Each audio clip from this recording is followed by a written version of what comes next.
evening, ladies and gentlemen, and welcome to the Mahoning Drive-In Theater, the largest single-screen drive-in in the United States. We're certainly glad you could be with us this evening, and don't forget the concession stand is open with all kinds of great things to eat and drink.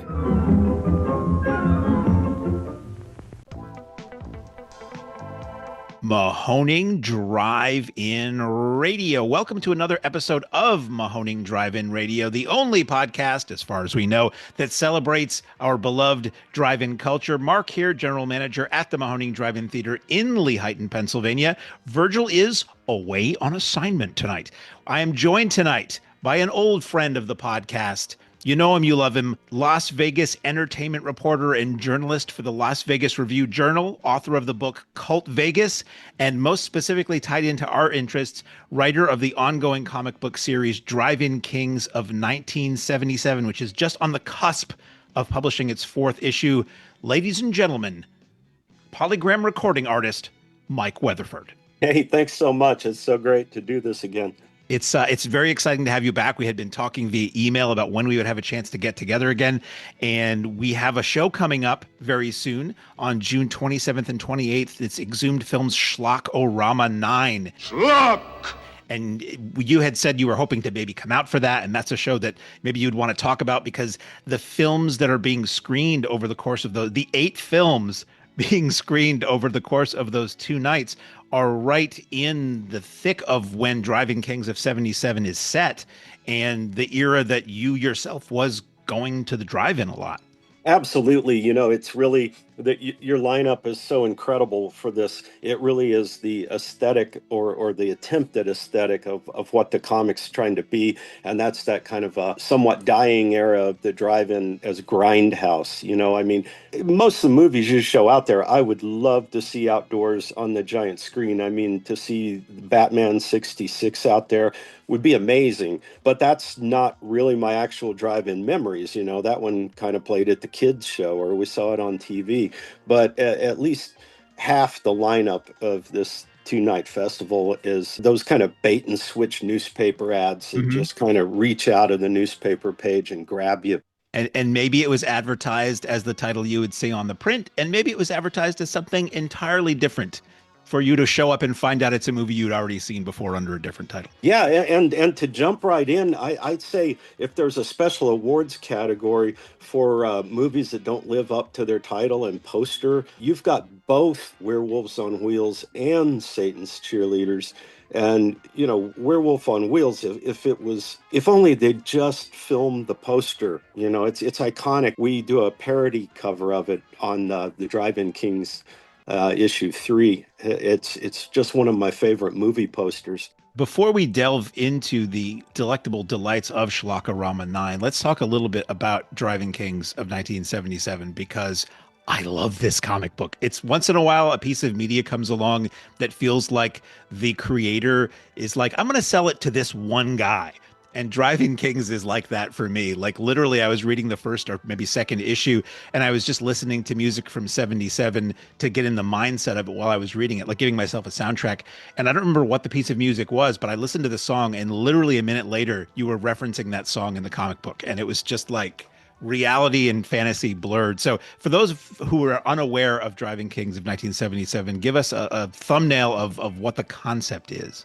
Well, it's kind of a high school comedy meets the tribute to all the drive-in flicks, and we're talking about the genre, the kind of umbrella category of drive-in movies as well as the physical place. So it does kind of celebrate the fun of being at the drive-in, but more back in the 70s when there was sort of that split and kind of like, I guess, what the Supreme Court said about porn. I can't define it, but I know it when I see it. And drive-in movies were kind of the same way. It's, of course, you know, the big movies like Smokey and the Bandit and Grease played at the drive-in as well. But the drive-ins we went to were more like what your Schlock Festival is going to be. And so I kind of took drew on some of my high school misadventures and have 3 heroes that get propelled through a dimensional window that happens to be a drive-in screen into a world that looks a lot like a drive-in.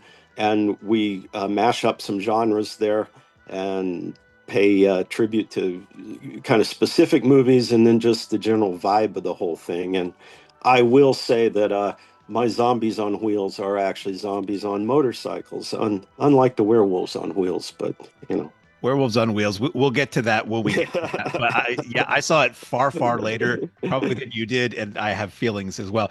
One thing I know, we talked a lot about drive-ins and a lot about the comic the last time you were on the show, and I point listeners to that previous episode. What episode number that is, you tell me. But you say that the drive-ins you went to were really predominantly the kind of films that will be playing at SCHLOCK-O-RAMA that we're playing.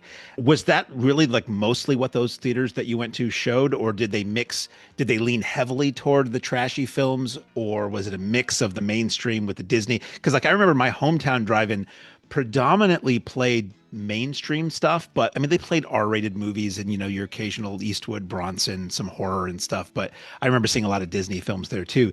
The theaters you went to, were they really just aiming at that drive-in audience, or was it a mix? It was kind of by drive-in, and the single screen drive-in that we loved the most was pretty much all grindhouse, all the genre stuff we love. If there was there were two screen drive-ins, and there you got the weird mix of you get the family movies, the mainstream movies on one side, and little edgier stuff. I think a lot had to do with release patterns back then. It's hard to imagine now that there wasn't a big major studio release every single weekend. So they would fill in the off weeks with double features a lot from the past. And as you mentioned, kind of retitle some of these things. I love, as a consumer, it would make me mad. And even in the home video era, it still persisted where you would get somebody and they would just exploit the most exploitable, the most commercial aspect of a film. So if somebody was for home video era, if somebody was in a film when they were like 23, but they didn't really become a star until they were 35, you get a picture of them as, their most famous moment on the cover of a box, making it look like, so and so stars in this movie, and then you'd play it and they would be like the movie The Van that has Danny DeVito in it very briefly. The box covers of a certain era were this huge picture of like Danny DeVito from Taxi on the cover of it. And it's like, that's not the Danny DeVito you're going to get when you rent this. And that same thing happened. That was an outgrowth of what the exhibitionists, that's not the right word, theater exhibition distribution people would do, where they would take a movie and retitle it. What was it? Invasion of the Bee Girls was retitled Graveyard Tramps, with a completely different, almost a decade later, photo of scantily clad vampire women in a graveyard. And that movie had nothing to do with vampire women. So I never experienced that kind of old ballyhoo switcheroo theatrically, but I really kind of admire the carny nature of these guys who would just keep re-releasing these movies over and over again, trying to find some kind of an angle that would work for consumers, or finding a way to fool you into paying to see it again. Yeah, carny was the word that was on the tip of my tongue, and in the kind of text page, essay in one of the issues of Drive-In Kings, I said, we happily bought whatever they were selling. It's like, even when we knew we were getting ripped off, for some reason we didn't mind it. And I think maybe after a time or two, you kind of learned to watch the end credits, because they would replace the title card at the beginning, but not the title card at the end, so you could see what crazy. The other name of the movie was called. When you were going to those Grindhouse Under the Stars films, what was the breakdown of demographics? Was it mostly teenagers and 20-somethings? Was it a good age range? I'm presuming little kids weren't there. Right. No, I never saw little kids at those kind of features, but yeah, it did seem to be mostly high school kids from across town. Didn't often see anybody we knew out there. I don't know what that says about us, but it was more. I think you could. I say this in the liner notes too. They had every town, mid-size or small town, has kind of a strip or a restless ribbon where you go cruising, and that's actually seen in American Graffiti, but eventually the cops catch on to that and crack down on it and look for the underage drinking. And so if you don't want to mess with all that, you go to the drive-in, man. Exactly. What was one of the taglines for, or it's line, I think it was in the trailer for the movie Drive-In from 1976. There was a whole other show in the back row. It's like, and then even the earliest advertising for Drive-In, it was always talk, drink, smoke in the comfort of your car. Whatever you do inside your car with those windows rolled up is your business. And it really was this haven for teens to be able to get away from adults and do, whether you were there with, a date or your pals or whatever you happened to bring in or whoever was in the trunk. Hopefully you remembered to let them out. The drive-in was where you went and you just it was your own little thing for a while. And I really like that vibe in Drive-In Kings of these friends who are, maybe on the cusp of adulthood and they're kind of figuring their way out in life with each other and where they stand in the social order with girls and all this other stuff. And then suddenly they're on another planet in another reality, living these movies that they've been going to see. It's so much fun. Now, do you have the same artist that does the interior pages for each issue? Because I think you had different artists doing the covers, right? Right, that's kind of the practice. You try to get different people to do the covers, and hopefully they kind of bring in their followings or their interests. But the interior art, you try to be pretty consistent, and it's thanks to our connected world. A young Italian guy just kind of starting out, out of art school, and I don't know how much practice he had with doing full-length books. So this has been a learning curve for him, as for me. But we did kind of change the colorist. The first 3 issues, the 2 and 3 are kind of a little story arc, and then 4 and 5, and 5 is the one we're still happy to have you contribute to. It's its own story arc, and we changed colors to pay homage to the car chase movies, the kind of redneck Eat My Dust, Great Texas Dynamite Chase kind of vibe in number 4. And then in 5, that kind of goes right into the chainsaw and kind of like, well, what if instead of the van full of inept misfits, what if it was a station wagon right out of Dazed and Confused or Porky's or American Pie, even though that came later, that rolled up at the chainsaw house instead. That's fantastic. It's funny enough that you mentioned the car chase movies. Literally last night before I went to bed, I watched an old AIP film called A Small Town in Texas with Bo Hopkins and Timothy Bottoms and Susan George. And it was, young guy trying to walk the straight and narrow, runs afoul of the law. And it's just insane car chases for like the last 10 minutes of the movie. And directed by Jack Starrett, who did the film The Devil's Reign, but also is probably more widely known as playing Gabby Johnson in Blazing Saddles. The Gabby Hayes character in Blazing Saddles was a guy who directed a lot of movies and a lot of like drive-in movies. So it's just, so you totally are speaking my language when you make these film references. So let folks know how they can get copies past, present, and future of Drive-In Kings. Yeah, well, I don't know how soon this will go up, but at least through June and probably first couple weeks of July, the Kickstarter campaign for issue 5 officially ended and it funded. But they have a function where you can allow late pledges, and that is great because it's like we made our funding goal. The book's going to come out. The artists are arting away. They're hard at work, and there's no mystery about whether the book will come out. But you can still go on Kickstarter and type in Drive-In Kings of 1977, and you can still score the 5th issue and back issues, including 3-issue kind of trade paperback that you gave away in some raffles, if I'm not mistaken. Oh, absolutely. People always love those too. They're not always aware of what it is, but when they look at the cover, they are all in. It so speaks to our audience. And you're on socials too with Drive-In Kings, right? I am. I created a Facebook group with the same name of the book, and I'm on Blue Sky and a little bit on Instagram. It's mostly just duplicates the Facebook stuff. But when you said you were the one guy that was speaking to you, we need more of you because we are an artistic success, but we need to grow the numbers, Right. So we need you to put your hand on the drive-in speaker. Dig deep in your pockets, ladies and gentlemen. This book will heal you. Yes. It's and we're happy to use our whatever undue influence we may have in spreading the word because we love it. And you very, very kindly paid tribute to our late leader, Jeff Maddox, at the end of one of the issues, which was very touching. And we are all in on Drive-In Kings. We want to see this through to the end. Had you stated the duration of this series? Well, that's an interesting thing. When I started all this and it was kind of pie in the sky during the pandemic, I typed first drafts of 12 scripts, so I figured it would be like, when collected in trade paperback, it would be 2 6-issue volumes. I didn't know if we would get traction and how hard it would be, and it's turned out to be harder than I thought and less traction than I thought. So when I get to issue 6, it's definitely going to be kind of like a season 1 ending, we could say. It'll be a pause, but I don't want to just skip to what would have been the 12th issue that wraps it all up. I want to hope that if I collect the first 6 in a trade paperback and go through Kindle and Amazon, that kind of thing, that I'll still connect with people, and there'll still be a demand to keep going with the thing.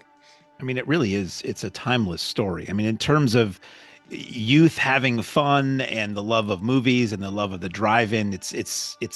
Well, thanks. That's why, and great talking to you and your audience, because Kickstarter's rough, and the irony of this thing, it's about teens that would give their eye teeth to see a Roger Corman cheerleaders movie or nurse movie, and just any topless glimpse in the movie, they would sit through anything to see that.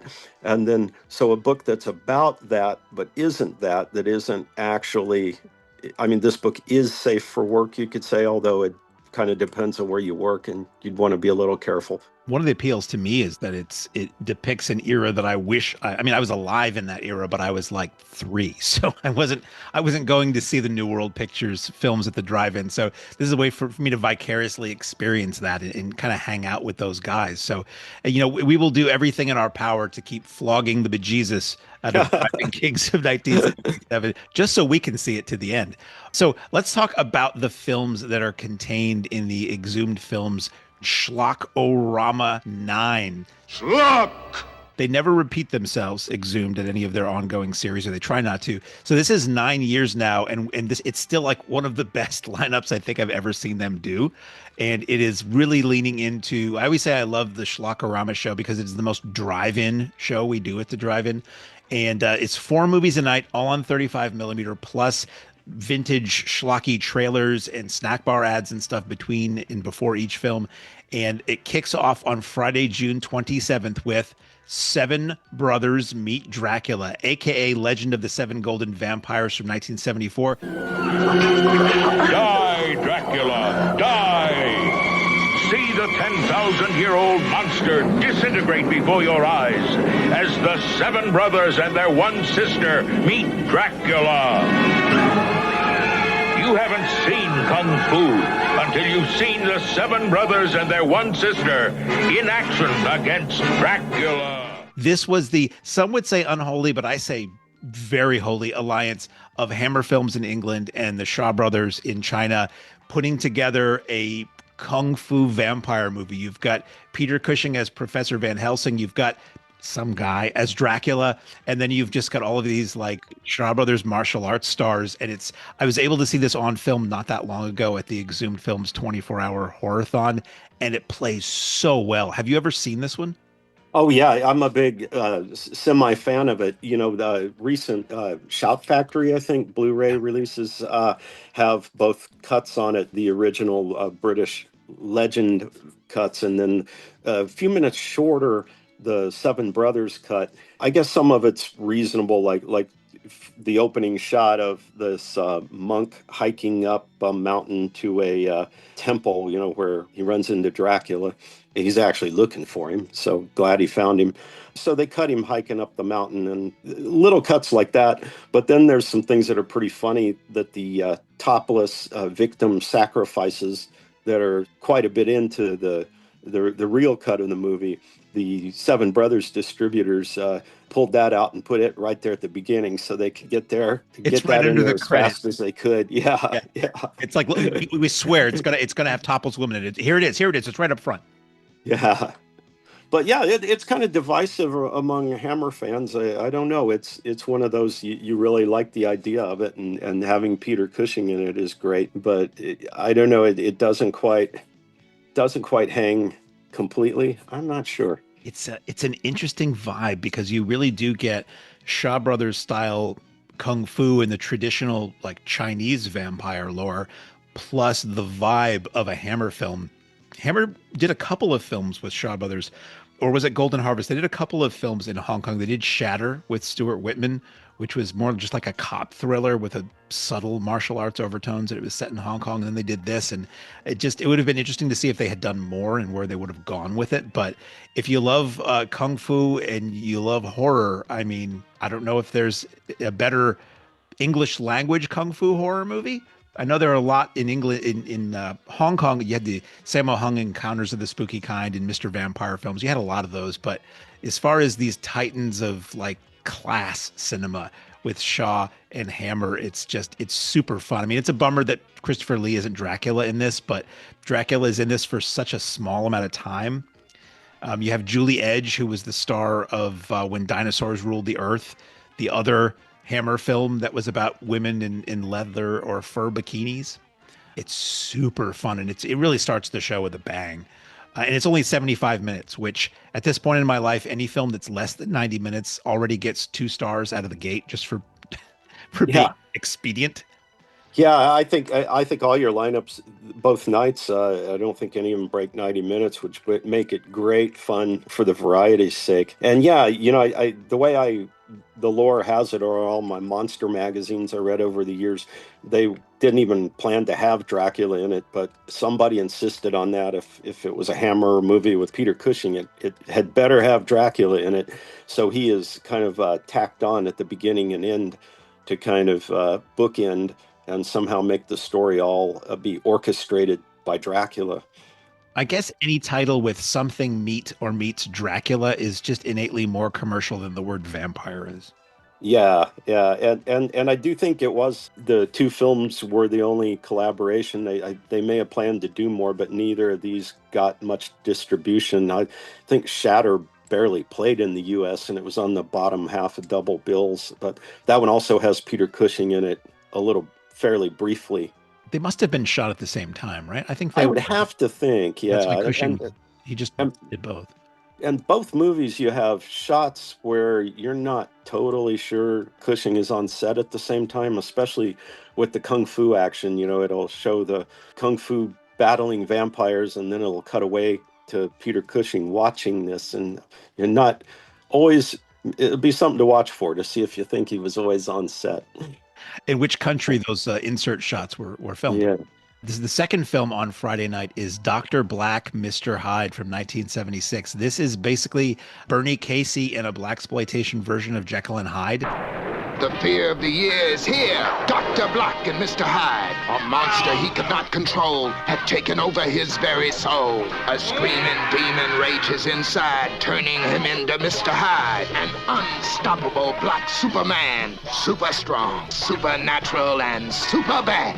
His punch can topple a skyscraper. His kick can split the earth in 2. More destructive than an earthquake. Mightier than a tidal wave. A one-man disaster area. Dr. Black and Mr. Hyde. When you're seeing what ain't, you're looking at a haint. Shot full of lead and he still ain't dead. Jump back, Jack, for your skull is cracked. Dr. Black and Mr. Hyde. Starring Bernie Casey, Rosalind Cash, Stu Gillum. Directed by William Blackula Crane.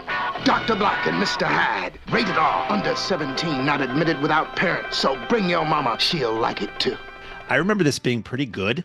I mean, it's got some silly parts. It's easier to view these lightly now with the trappings of the fashion and the hair and the music and all that. But I remember it being kind of creepy, and Bernie Casey looking pretty intense when he basically turns into a white guy. He basically turns into an albino, because my memories has like white eyes, a very pale complexion, and like his sort of tight afro turns white in the film. But there's some really cool shots in this, and I guess it's also known as the Watts Monster because it takes place in the Watts section of Los Angeles. I believe the Watts Tower figures pretty prominently in the climax of the film. Did you ever see this back then, or was this one that you caught? I never did, and that's one of the reasons why I want to walk out there if I have to join this. Yes. Bernie Casey, that alone, and then Rosalind Cash is in it. Mm-hmm. And so I get the idea. It's a lot like Blackula, where these overqualified actors were kind of took the work that they could get and elevated it as much as they could and made it as good as they could. Bernie Casey is just very magnetic in anything that he's in. I think a lot of younger people might know him as John Slade in I'm Gonna Get You, Sucker, but he was in a lot of stuff, serious and not so serious. And he's just cool. I mean, I don't know any other word for the guy. Yeah, he's one of those character actors you may not, if you hear his name, us talking about him, you may not be able to place him, but you Google him and you'll know immediately you've seen him in lots of stuff. Yeah, the turning into a white guy, that's kind of subversive of what a lot of those so-called blaxploitation movies were getting away with back then. They knew their audience, they knew who was going to them, and they knew they could kind of be a little satiric if they were under the radar enough. And that was, now that I think about it, that was the first film I ever saw on Elvira's Movie Macabre. We did not get that in the area of the country. I was in New Hampshire growing up. We didn't get that anywhere where we were. I went to Florida with a friend back in '89, and he had one of those little, remember those Watchmen? They were like a handheld TV that was like a 1-inch screen, and it was a big radio, but it was a TV screen. We were going to sleep one night and we tuned in Elvira, and I was like, oh my God, it's Elvira. It's a horror host. And the movie that she ran was Dr. Black and Mr. Hyde, now that I think about it. And she joked about, he turns into the most terrifying creature possible, Whitey. So kind of funny. Next up, we have Atom Age Vampire from 1960. This is an Italian, black and white, very atmospheric Italian horror film. I used to do a horror host show years ago, and we ran that on that show, and that's how I first saw it. And basically, it's like a mad scientist film. A guy uses radiation and this weird treatment to restore the beauty to a young girl, but needs the glands of murdered women to do so, and he transforms himself into just a monster, a weird, creepy monster. Freeze as you watch a warped scientist become transformed into a godless beast, when his bloody scalpel probes the forbidden secrets of a woman's flesh. In Atom Age Vampire. Not really a vampire movie, but I think it's such a catchy title. Atom Age Vampire probably sounds better than Italian mad scientist skin graft man, or whatever it was you could have called it. Have you seen Atom Age Vampire? No, that's another one that it sounds intriguing, and I'm glad you got some black and white on there. And yeah, the idea of putting vampire in the title when they're not in the movie, there's precedent for that. There was a Jimmy Sangster Blood of the Vampire or something that was kind of a Hammer movie that wasn't made, Hammer-like movie that wasn't made by Hammer. That was another kind of, I think Blood of the Vampire, and it was another mad scientist making a serum, but he wasn't officially a vampire. And then, of course, the movie sounds a bit like a remake of Eyes Without a Face in a lot of ways. So certainly probably inspired by that. I believe this is the only non-US based film that Exhumed has in this lineup, and the only black and white, and the only one from the 60s. So it's the oldest title. It's a good one to play. I always say the Euro films, the black and white moody Euro films, play really great late in the evening when it's really quiet, and it's just the sound of the wind and the crickets in the distance, and you can just kind of get lost in these quiet, dreamlike films. It's and that is 87 minutes. There is a longer version of that. I know the original Italian cut is a bit longer than that, and I want to say has gotten a video release in the last couple of years at long last, so you can compare the two and take a you pick. So two movies in the same night will be cut down prints from their originals. So, right. So you don't have to worry about getting bored. The streamlined U.S. release version. Yeah. So the final film of the night we teased a little earlier, 1971. It's Werewolves on Wheels. Don't miss the most unusual and exciting horror motorcycle film yet made. I come to offer you youth and fresh blood. Hey, we all know how we're going to die, baby. We're going to crash and burn. Werewolves on Wheels, starring Steve Oliver and Severn Darden. The story of a motorcycle gang who ride into a new kind of hell. They ride wild, play hard, and fight brutal. I write your unholy name thrice in blood. Fire of Satan, you are one with them. Fire of Satan, you are one with them. Fire of Satan. Werewolves on Wheels, the most eerie, the most chilling, the most terrifying motorcycle horror film ever made.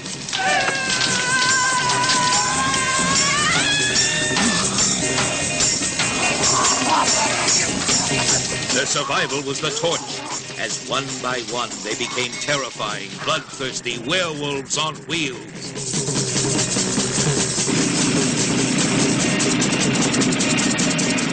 Don't miss the first horror motorcycle film ever made, Werewolves on Wheels. Rated R.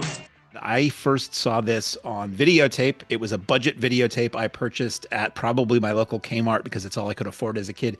And I was a big fan of Michael Weldon's Psychotronic Encyclopedia of Film. So I had read about all these movies, but it was really hard to finally see all these things over time back in that pre-streaming era, pre-torrenting era. And I rented it, and it's just basically a biker movie that eventually gets into some satanic stuff, some cult, and then the cult, I don't want to give anything away. The cult curses the bikers, and you do have werewolves on wheels, but it's like 60 seconds. It's really dark. And like I said up front, if they just filmed the poster, I don't know.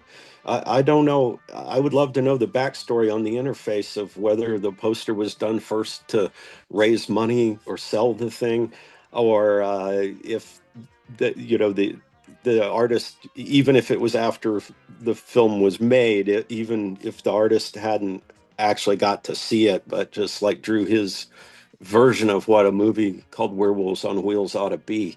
But it's one of my favorite movie posters. It's gorgeous. I mean, that's what AIP used to do, American International. They would come up with an ad campaign first, and sometimes they would actually pre-sell, do their foreign distribution sales based on a poster, and then they would be like, okay, let's figure out what movie we're going to make. It's got to live up to this title. I wish somebody would have done a sequel. I'm surprised nobody ever has done a sequel to Werewolves on Wheels, where they are really predominantly werewolves through most of the film. It's still fun. It's still a fun, trashy 70s drive-in movie. It's just, if you're going in expecting, if you're expecting the kind of payload that you get up front in Seven Brothers Meet Dracula, in terms of what you're there for, they really save it for the last reel, and it's not a very long final reel. Let's put it that way. The way I first saw this, I think I said in a previous episode, it was a videotape. It was like Star Maker video. It was one of those budget tapes. And I could see under the spine label on the tape that there was something written under it. And I peeled it off, and it said, "Good Day, Australia." And it was like in that Paramount home video font. It was like the font in the big blue letters on the gray label.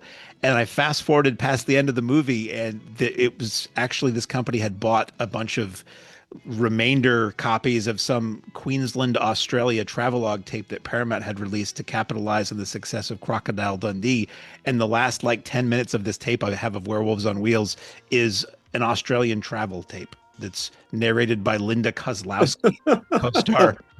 So Queensland, Australia, Linda Kozlowski, and Werewolves on Wheels are always forever entwined in my head. Did you say that Werewolves on Wheels played a role or inspired some of Drive-In Kings?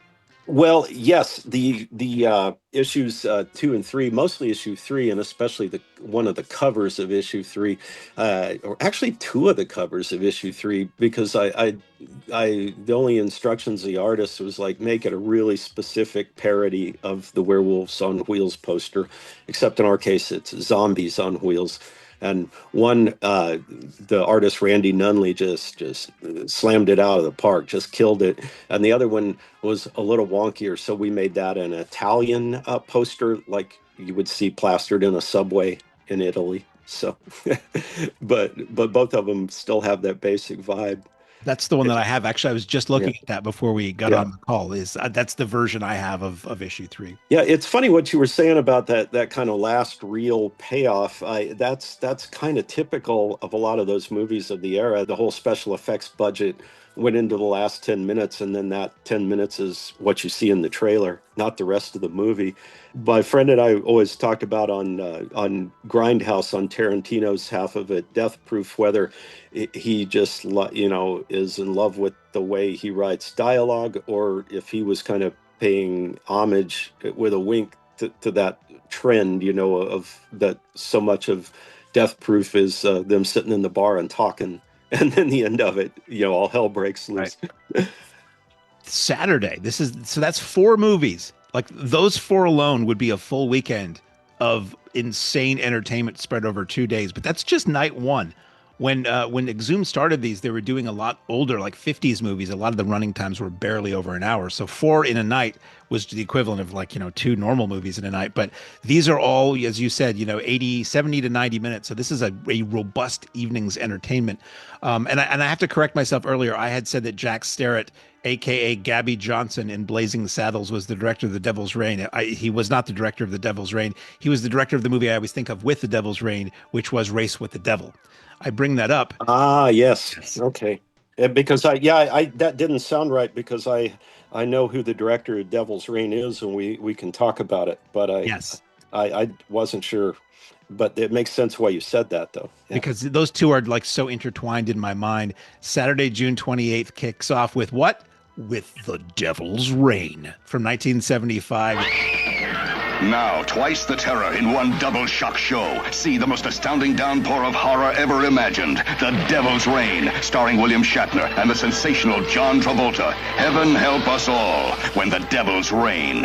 Plus, the girl with the powers of the super unnatural, the Virgin Witch. 2 super shockers from Joseph Brenner releasing. Together, they'll leave you gasping. This program, rated R. You got your William Shatner, your Ernest Borgnine, your brief flash of John Travolta, and it's just this story of devil worshippers out in the desert. It is a legitimately creepy movie. Some of it's a little silly, but it's super cool, and it does deliver on the much promised titular rainstorm. And I always will point out that I first saw this movie at a drive-in at the Mahoning, the second time I went there. It was in the first retro season. It was a double feature of The Devil's Rain and Kingdom of the Spiders. And during the climactic titular Devil's Rain and The Devil's Rain, it started raining at the drive-in, which was so cool. Yeah. So I was sitting in the car. I rolled down the window. I just stuck my hand out so I could get wet, and I did not melt. So yes, directed by Robert. Now I was mispronounced it. Is it Fuest? Fust? I think he pronounces it Frust, but according to one thing I looked up at some point in life. But he was. We know him more for the 2 Dr. Phibes movies. Right.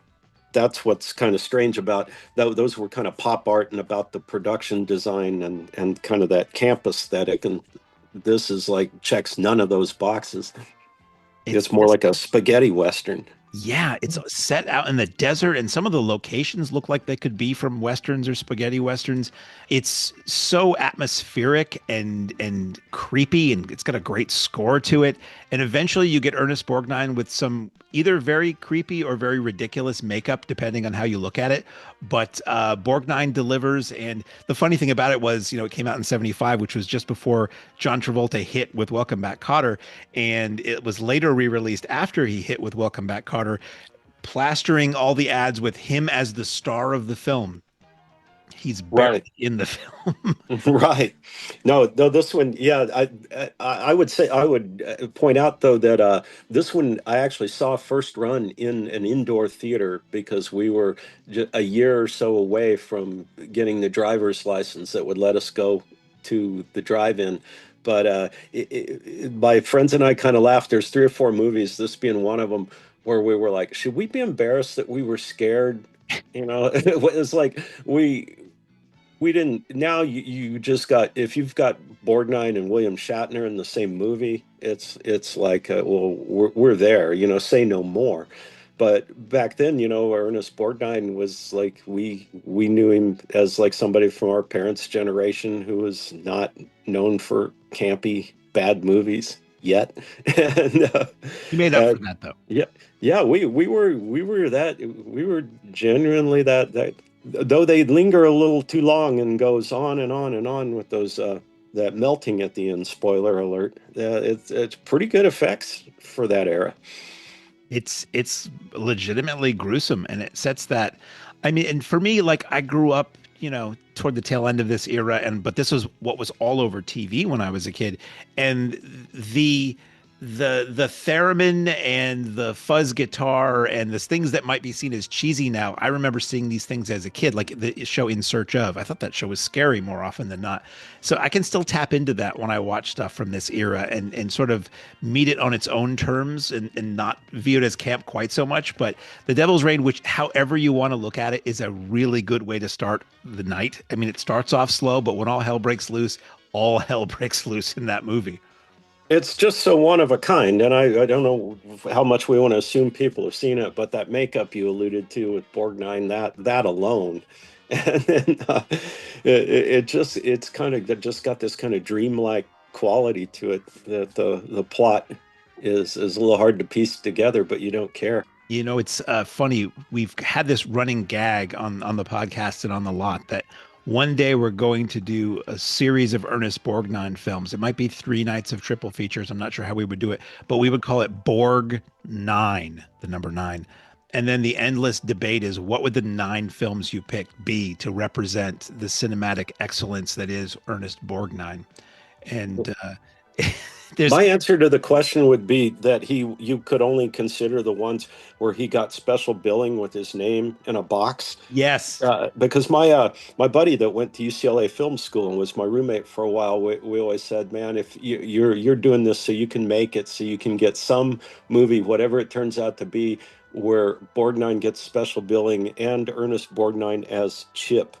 And then you just reverse engineer the movie to make that happen. The name in a box was such a thing, such a long time. I don't know if they do that anymore. I mean, posters aren't what they used to be anyway, but right. I always remember that. Then eventually it would be like in a box, it would say, read the Ballantine book. So, Devil's Rain, as I said earlier, would make a great double feature by itself with Kingdom of the Spiders for Shatner, which also has that desert setting, or Race with the Devil, really, the film that I kept mistaking its director for doing this one. Speaking of satanic majesty, we have Satan's Cheerleaders from 1977.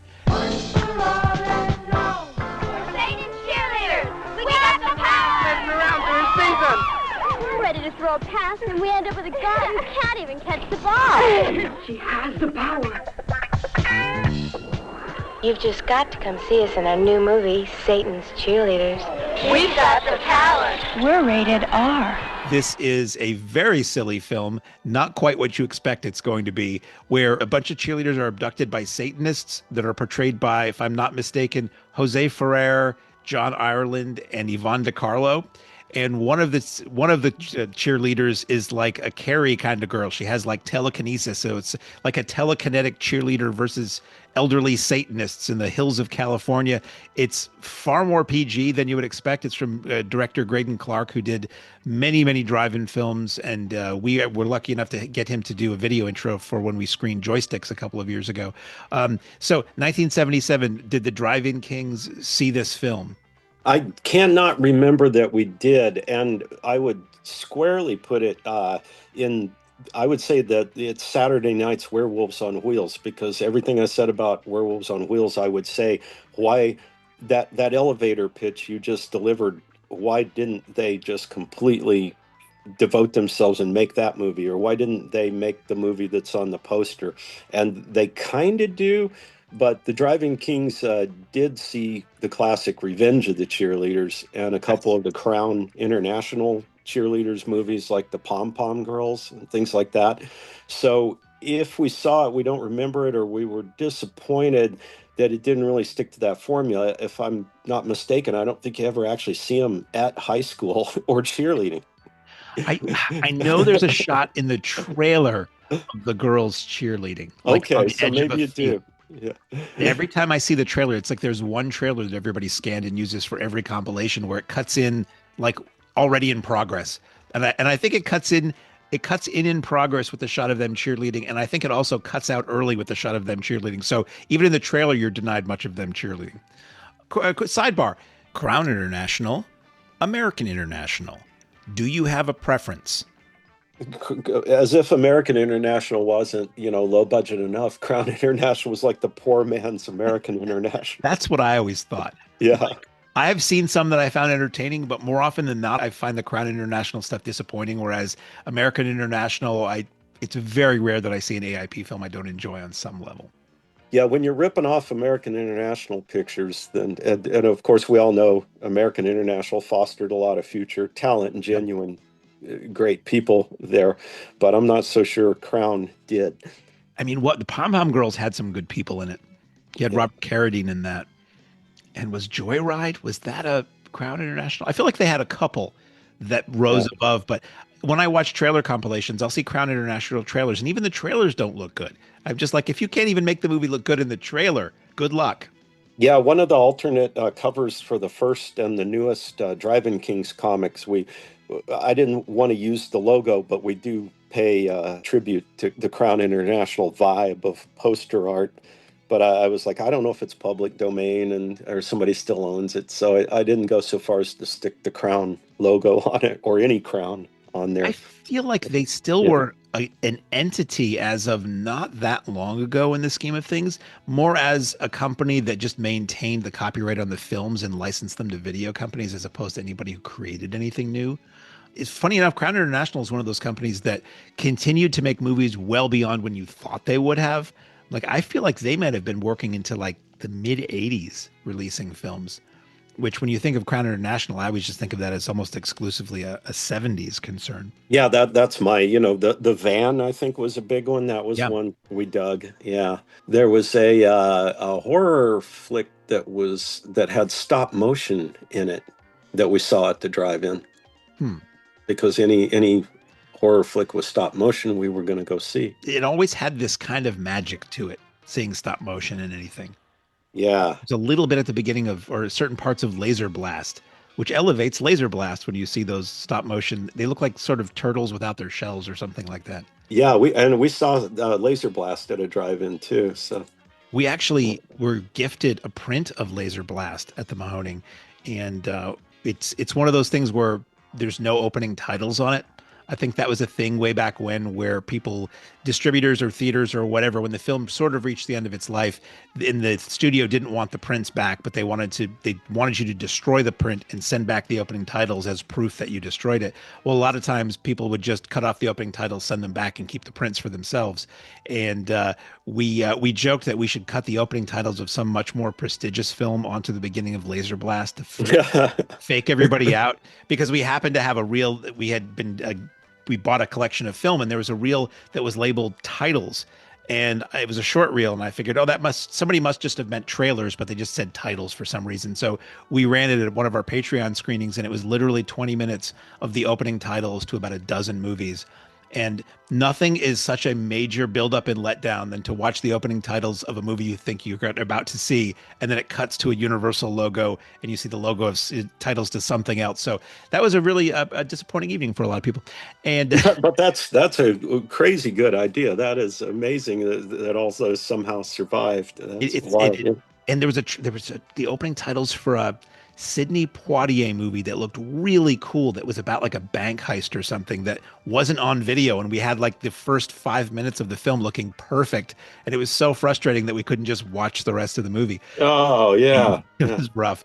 I joked that one of the opening titles we had in that group was Andromeda Strain, so I said we should have cut the titles to Andromeda Strain onto the beginning of Laser Blast, and disappointed a lot of people. So up next on that night at SCHLOCK-O-RAMA is Piranha 2: The Spawning. Sleek, fierce, savage, deadly. The piranha, for centuries nature's most ferocious killer. Until now. The new breed is here. Faster, more ferocious, and infinitely more deadly. Piranha 2. From 1982. This was James Cameron's first feature film directed, which he would like most people to forget about. It is a totally unrelated sequel to Piranha, made in Italy, I believe, and it's about flying piranhas. Have you ever seen this? Oh, well, who hasn't? That one is that one's pretty famous, because anybody interested in Cameron, you want to go back and you want to see if it's actually like the first Piranha, where John Sayles and Joe Dante were involved. I remember catching it for a while there was this syndicated movie package called, I think it was called the Universal Premiere Network, and this would have been like around 84, 85. And it was a bunch of relatively recent movies. It was some Hitchcock and a lot of horror, and it was played in syndication. So I where I lived in New Hampshire, we got a couple of independent TV stations that would always do movies at like 8 o'clock and midnight. And that's how I first saw Piranha 2, heavily edited for TV. And I just remember as a little kid thinking it was really gruesome, but I've never revisited that. I know it's been available on VHS and DVD and Blu-ray. I think Scream Factory might have put it out, but this is one I'm looking forward to because I have no idea what I'm going to get other than, early James Cameron ship steering. Yeah, well, you're into the early 80s on this one, and I never saw it at a drive-in or indoors, but I associate it with that era, that kind of basic cable area or that early era of HBO, right, or when you would, because you were paying this monthly subscription, you watched absolutely everything. And especially if it was called Piranha 2. It was that, and I remember when we first got cable in the pay stations, like there was HBO and Movie Channel for us.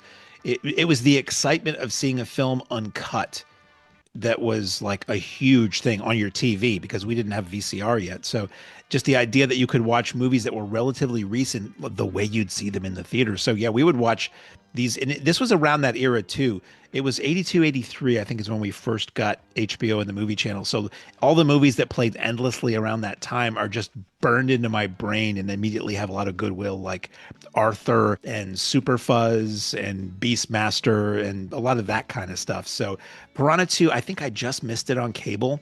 I am always most excited to see movies I've never seen before on the big screen. So that is one of the ones this weekend that I can't. Yeah, well, it's been a very long time, and I don't remember in any real detail except the thing that people remember about it. And spoiler alert, the piranha don't always stay in the water, folks. Yeah.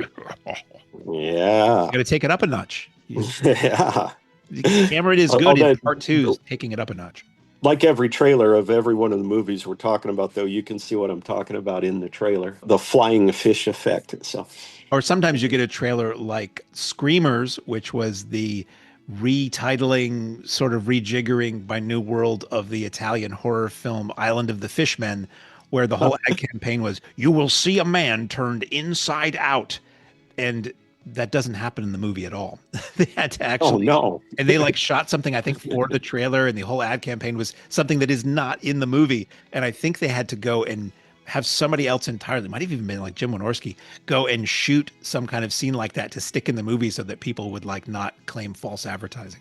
We have a theme going here with that. At least, that should be on the bill here, maybe. The last film of SCHLOCK-O-RAMA IX is a film I actually saw on Blu-ray not that long ago. From 1979, it can mean a swamp, it could mean a British toilet. It's Bog. Have you seen Bog? I have not seen Bog, but I will point out, I think even Piranha 2, but definitely most of Saturday night's lineup, there is a through line and there's a thread, and that is actors from another generation past their prime, slumming it, fallen on hard times. And this one, we have Aldo Ray in it. And yes, and Gloria DeHaven, who I don't know if you'd say, well, by nature of being in the film, of course, she's slumming it, but I think she had a very good career before and after, and this didn't really set her back much. Was there any era quite like the 70s in terms of former prestigious actors slumming it hard in genre films? Well, look, in Devil's Reign, we didn't even talk about the fact that Eddie Albert from Green Acres and Ida Lupino are in it. And I believe Ida Lupino is in Food of the Gods. And you had movies like Tentacles, where you had John Huston and Henry Fonda and Shelley Winters in an Italian Jaws knockoff about a killer octopus. There was or Meteor. It's crazy. So then you go to Satan's Cheerleaders and you got Yvonne DiCarlo of the Munsters and the ubiquitous John Carradine. So you really have a vibe going. Now, I'm not sure if Piranha spoils that little streak or not. We have to see if there's veteran character actors in it. But definitely Bog keeps it going. It does. And Bog it's a very much, which was a common 70s thing too. It's very much a 50s throwback monster movie. It's as though they just took that whole concept or even a script from the 50s and then just brought it forward 20 years into the late 70s. It's a pretty laughable bug-eyed creature that comes up out of the swamp, and the heroes of the film are not like teenagers. They're middle-aged or older people. And there is a much longer than you would expect, or particularly perhaps even want, love scene between two like 50 or 60 something actors, by a fire. It's like George Kennedy getting it on in Airport 79, the Concorde, on a bearskin rug by a fire. You're just like, didn't expect to see this much George Kennedy. And that happens in Bog. And there's no nudity. It's just like this tender love scene. And I'm like, wow, this is really, you normally wouldn't see that in a horror movie because the audience presumably is teenagers. Yeah, but I guess they were so grateful to be hired. They were like, we're going to take this Bog movie seriously, and we're going to bring it. We're going to testify for Bog. Our generation, man. We're going to show these kids how it's done. Bog is one I always remember as being one of those big box clamshell videotapes that I would see in the video store in the early days, with just a huge logo, really coolly well-designed green logo with the word Bog on the cover. And it never prompted me to rent it. So I never really saw it until about a year ago. And it's a fun way to end the night because it's just weird. And I always say you should always save the last film on a triple or quadruple feature should be just something that makes you question if you're awake or not. Half the time you're fighting for consciousness and you're like, did I dream that? Were there two 55-year-old people making out for 15 minutes in that film? And you can say, yes, they were parked in the back row. So that is SCHLOCK-O-RAMA IX. Schlock! June 27th and 28th. And I thank you for your Drive-In King insight into that. But we have another show that's coming up that you also have some stories related to. We have coming up on July 10th, our Thursday Thread Up series is doing a single feature naturally on 35 millimeter of Terry Gilliam's Fear and Loathing in Las Vegas. And you, as a Las Vegas-based gentleman, for how long have you been in Vegas, by the way? Oh, since around 1988. So I've seen a lot of change in this town. Oh, wow. I used to go out every year for the National Association of Broadcasters show for a number of years. And year to year, you would see so much change. So I can't imagine how much you've seen. It's always changing since 1988. Oh, yeah. And the Vegas movies, I did a book. Well, it's been like 20 years now, but it's called Cult Vegas. It was not about devil cults, but it was to tie in with the whole cult movies, the Danny Peary book and similar books, Psychotronic book, things like that, to try to do that kind of psychotronic side of Vegas. And about a third of the book is devoted to the Vegas movies, which the two pair together very well, weirdness and Vegas. Come on. It's such a sedate town where people choose to read and worship and perhaps, pen sonnets. If you're doing a sonnet about Sinatra, is that a sonnetra? So let me write that out on a piece of paper. Please, you can have that one for free. Okay. So tell us about how you became involved with Fear and Loathing in Las Vegas. Well, I was an entertainment reporter for the newspaper and was obviously plugged in and writing along with the other reporters. This was kind of something we covered in the paper. But I had the earlier Casino movie, the Scorsese movie, had filmed there, and I had very good luck with that. A long story I'll try to shorten, but I actually was not just an extra, but what they call a day player, and I'm in the end credits, and I still get, I'm not in the union, but I still get residual checks for like $8 a couple of times a year. Wow. And you wonder why these movie stars are rich. I mean, if a guy who had a couple of looped lines still gets single-digit residual checks. I have a friend, an old college pal, who was cut out of Jaws 3D, and he still gets checks, which is just, I don't know how that works, but. Well, yeah, so it had a very good, fun half day with Casino. And like I said, they loop a line. You can hear my voice and you can see me in the corner of the screen if you know where to look. So I was like, hey, I like this movie stuff. I'm on my way. But Fear and Loathing was a much lower budget movie, and it was a closed set, and they weren't as friendly to the press as the Scorsese who kind of seemed to know, you do us a favor, we'll do you a favor kind of thing, kind of what the movie was all about. But the Fear and Loathing, I don't know, some say it was kind of a troubled shoot, and maybe that's why they weren't as jovial. But because of the casino thing, I knew how to get in it as an extra, and we did. And my friend and I went out to where they filmed the Mid 400 race scene out in the desert, and we were extras for a real hot day with lots of dust. And then I don't think you see me at all in the movie. There's a deleted scene on the Blu-ray with Lorraine Newman from Saturday Night Live, and I think you might glimpse a little bit more of me in that. So you went from being indoors where it was air conditioned to in the dusty Las Vegas sun. Right, and like $35 to be an extra. We got to see Johnny Depp, and I did stand by Lorraine Newman. And when the motorcycles ripped out and covered us all in dust, I said, "Did Lorne Michaels ever dust you this bad?" And she said, "Only psychologically." So you went to, when it came out, you went to see it in the theater to see if you had made the cut, obviously. Right. Did you watch it and go, I didn't catch myself, I better go see it again? I don't remember doing that on the theatrical run, but I was fairly disappointed after the great show business debut, my big breakthrough with Casino. But I liked the movie. It didn't do well, and it's kind of opinions are divided on it. The book is such a classic, and it's so internal, though, and a lot of it's kind of taking place up inside Hunter S. Thompson's head, that the movie was a little tricky to film. I wish that Robert Altman could have done it back around when he made Nashville. I think that would have been a home run. Oh, wow. That's an interesting, very interesting notion. Are you still an entertainment reporter in Vegas? I'm not at the newspaper anymore. I still freelance, and I work on travel books and the occasional freelance article. But the drive-in comic and trying to write fiction were always bucket list things. Where like, if I didn't have to sit in a cubicle all day, I'd be doing this and this and this. So I wanted to try to do some of that stuff while I was still young. Didn't you mention the last time we spoke that you had woven your love of horror films, Las Vegas, and reportage into something about Las Vegas's favorite investigative journalist, Carl Kolchak? Yes, indeed. I write about that in the Cult Vegas book, of course.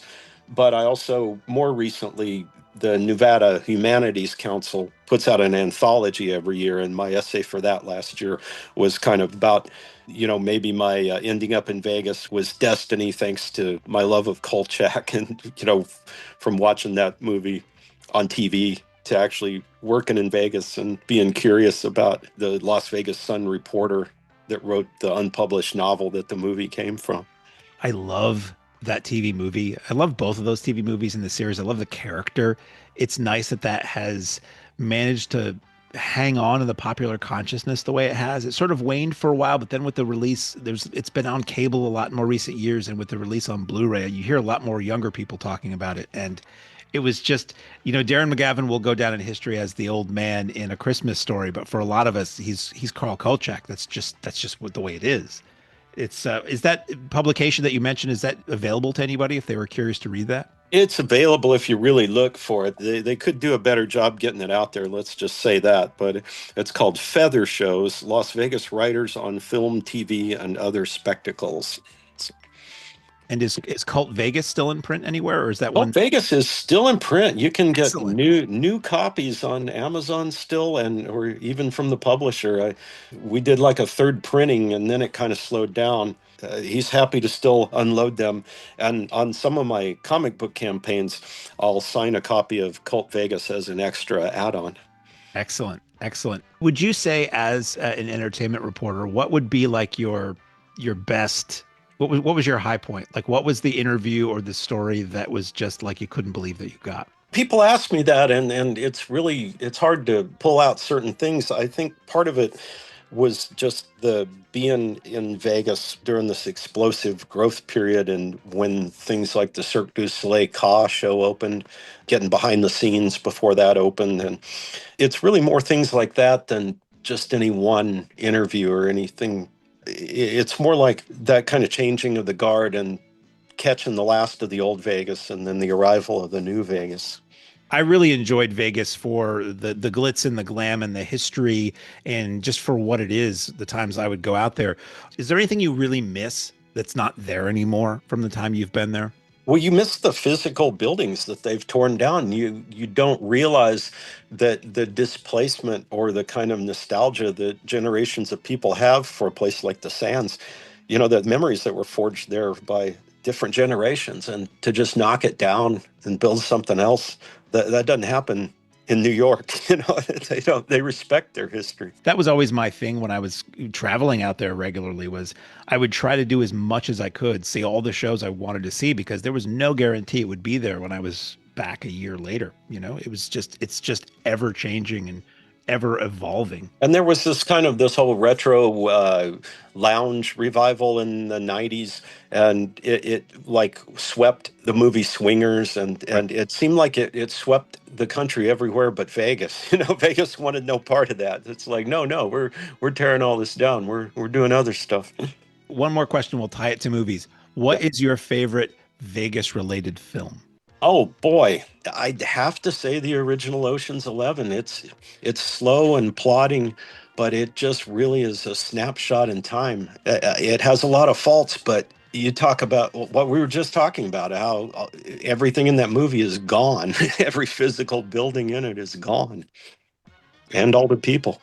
Yeah, and it's so wild when I see the early images of Vegas, how not tall everything is. How so many of the hotels are just like one story. Maybe the tallest thing about it is the sign. It's just it's this little strip in the desert, and how it grew and grew and spread. And it's just this amazing behemoth that it is. They were motels mostly, and the architectural term that became famous was the decorated shed. So. Oh, that's so elegant. Yeah. Darling, can I whisk you away for a honeymoon in a decorated shed? They're actually having some annual architectural thing out here, and I think that's one of the nicknames for it or something, or somehow they still use that name. That is beautiful. As you leave the theater, folks, please be careful. Don't let this happen to your car. Be sure to remove the speaker before you leave. If you should accidentally pull a speaker loose, please turn it in at our snack bar or box office. Thank you. Thank you again for joining us. I would love to do this as regularly as you are interested, to just talk about old movies and whatever your perspective is, either from having seen them back then or just being a fan or through the eyes of the Drive-In Kings of 1977 comic. Is there any way for folks to follow you or find what you do online? Sure. If you're on Facebook, just type in the group name. The group has the name of the book, Drive-In Kings of 1977. And if you want to get it, hint, hint, go to Kickstarter. And like I said, it'll say this campaign is over, this book is funded, but it'll also say late pledges allowed. And that's where we are an artistic success, but we need to grow our numbers. We need to break 100 plus supporters. And you can help. If you put your hand on the speaker. Within the sound of my voice, barreling through the digital airwaves. Dig deep, ladies and gentlemen, dig deep. Don't worry, we have at least like 15 people who listen to this podcast. So if you tell 10 friends, there you go. Thank you so much once again, Mike Weatherford, Drive-In Kings of 1977, for joining us.